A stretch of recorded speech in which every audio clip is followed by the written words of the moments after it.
Fala galerinha, beleza? Professor Salsicha mais uma vez aqui com vocês com mais uma resolução de questão do Enem. E antes da nossa resolução, não se esqueça de deixar aquela sua curtida, aquele seu comentário, se inscreva no nosso canal, compartilhe com todos os seus amigos e não se esqueça de dar uma olhadinha nesse cardzinho aqui, ó, com todas as questões e todas as resoluções do Enem, de todas as questões de 2023 do Enem normal e que nós vamos fazer também do Enem PPL. Aguarde aí para os próximos episódios que nós vamos ter mais uma resolução para vocês. Beleza? Bora para a resolução? Vamos para a resolução. Bom, galerinha, aqui nós temos, deixa eu só ajeitar meu roxinho de volta aqui, que eu tava nesse cantinho. Aê, pronto. Então vamos lá. Essa questão é uma questão que foi abordada numa prova amarela, questão 94, prova cinza, questão 129, prova azul, questão 121 e prova rosa, questão 104 e fala o seguinte: os solos amazônicos ricos em silicato não são apropriados para o cultivo por serem incapazes de reter nutrientes. Contudo, descobertas arqueológicas têm demonstrado que os antigos habitantes da Amazônia dominavam a técnica de preparo de um insumo agrícola natural, denominado terra preta. Esse insumo era constituído principalmente de uma espécie de biocarvão obtido da queima da matéria orgânica, como troncos de árvores, pedaços de ossos e esterco, capaz de manter o solo fértil por anos. Admite-se que o efeito do biocarvão na fertilização do solo estava em parte relacionado à presença de grupos orgânicos do tipo carboxilado em sua superfície, carregados negativamente. Esses grupos atraem íons positivos necessários como nutrientes, tais como potássio, cálcio, magnésio, além de nutrientes como zinco e ferro. Essa ligação no solo fertilizado é predominantemente iônica. Por que que é iônica? Então vamos parar a leitura, já vou falar o porquê. É iônica, galera, porque a ligação iônica acontece quando a gente tem uma diferença de eletronegatividade superior a 1,7.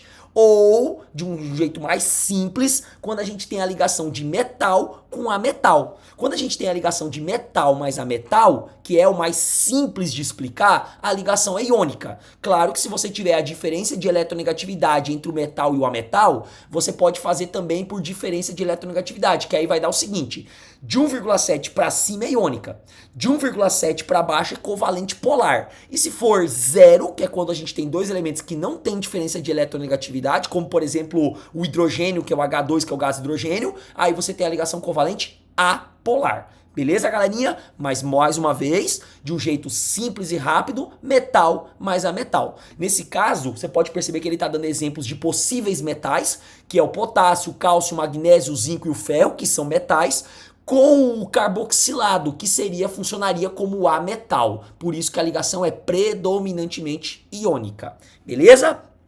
Continuando, conforme ilustrado na tabela, em que o N representa o cátion metálico. De acordo com a escala de Pauling, a eletronegatividade do elemento oxigênio é de 3,44. Essa eletronegatividade você encontra na própria tabela periódica, tá? E aí ele deu exemplo aqui, ó. O que vai acontecer? Então eu tenho um solo carboxilado, onde eu tenho o biocarvão.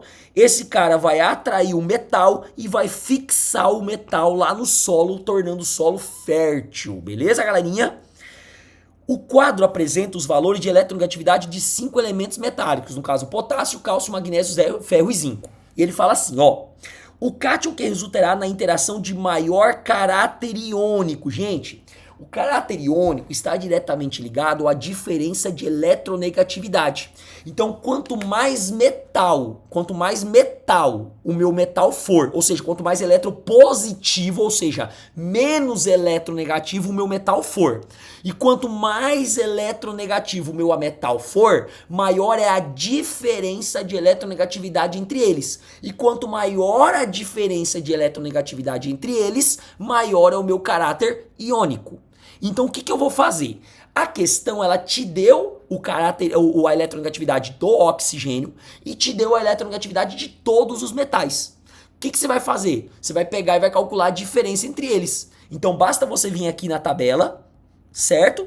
E aí você coloca O potássio não vai ligar com o oxigênio, o cálcio não vai ligar com o oxigênio, o magnésio não vai ligar com o oxigênio, o zinco não vai ligar com o oxigênio, o ferro também não vai ligar com o oxigênio. Basta você pegar o valor do oxigênio, que é 3,44, isso mesmo. Então 3,44 em cada um desses casos aqui, que é o valor do oxigênio, e subtrair pelo valor da eletronegatividade do metal, que é baixa, porque os metais eles têm predominância eletropositividade, que é o contrário da eletronegatividade. Então, o que der a maior diferença é exatamente o que vai ter o maior caráter iônico, ou seja, a maior intensidade da ligação iônica.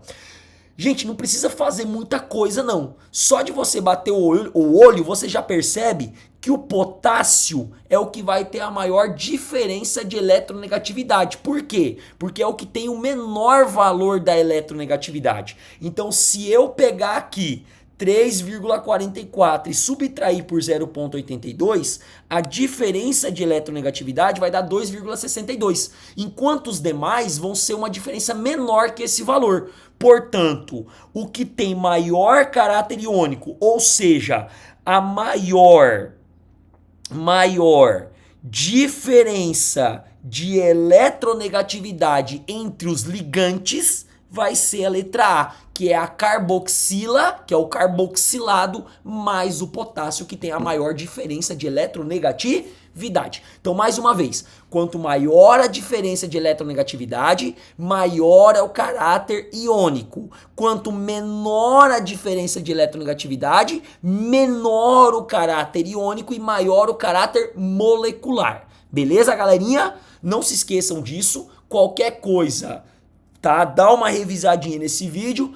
Estamos à disposição, espero que vocês tenham entendido essa resolução. Mais uma questão bem tranquila. Não é comum trabalhar com ligação química usando a diferença de eletronegatividade. O mais comum é usar aquele macetezinho do metal e do ametal. Mas tá aí para vocês a resolução. Espero que vocês tenham entendido. Espero que eu tenha ajudado. Não se esqueça de curtir, se inscrever no nosso canal e compartilhar com os coleguinhas. Beleza, galerinha? Valeu, um abraço e tamo junto. Tchau, tchau!